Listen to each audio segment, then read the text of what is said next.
Decision fatigue usually gets described as a volume problem.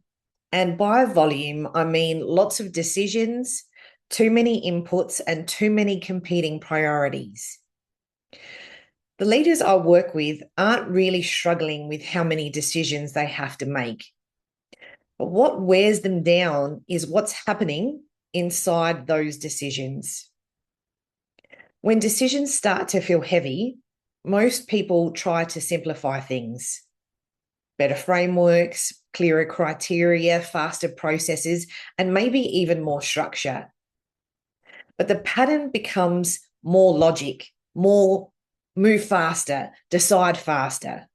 And sometimes that works for a while, but then the heaviness comes back. What's often sitting underneath is the internal noise. So the tension that has been building hasn't gone anywhere. It's still sitting there. And conversations that you've had, the emotional residue of those conversations is still sitting in the background.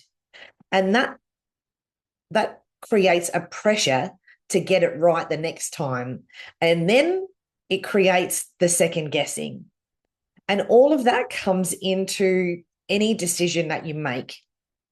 Your mind naturally just wants to work harder, to check itself more, and it wants to go over things again because it's carrying the extra weight. There's no space.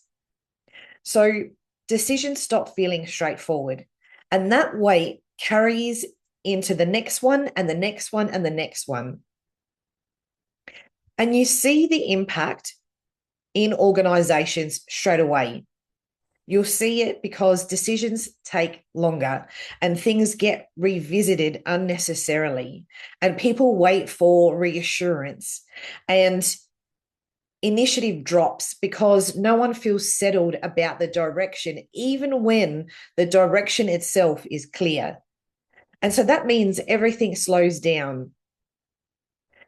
When the internal noise settles, decisions start to feel simpler again because there's less going on inside while you're making those decisions. You automatically trust in your own judgment. And this is what happens with your employees as well. They too start to trust themselves. So once decisions are made, they stay that way. And once ownership has started to build, responsibility naturally spreads out again. I encourage you to pay attention to the decisions that feel heavier than they should. The everyday ones. I'm not talking about the big sort of chaotic ones. I'm talking about the everyday ones, the ones that still feel like effort, even though they're not significant. The weight usually isn't about the decision itself. It's about what you're carrying into it. And just noticing that is enough for now.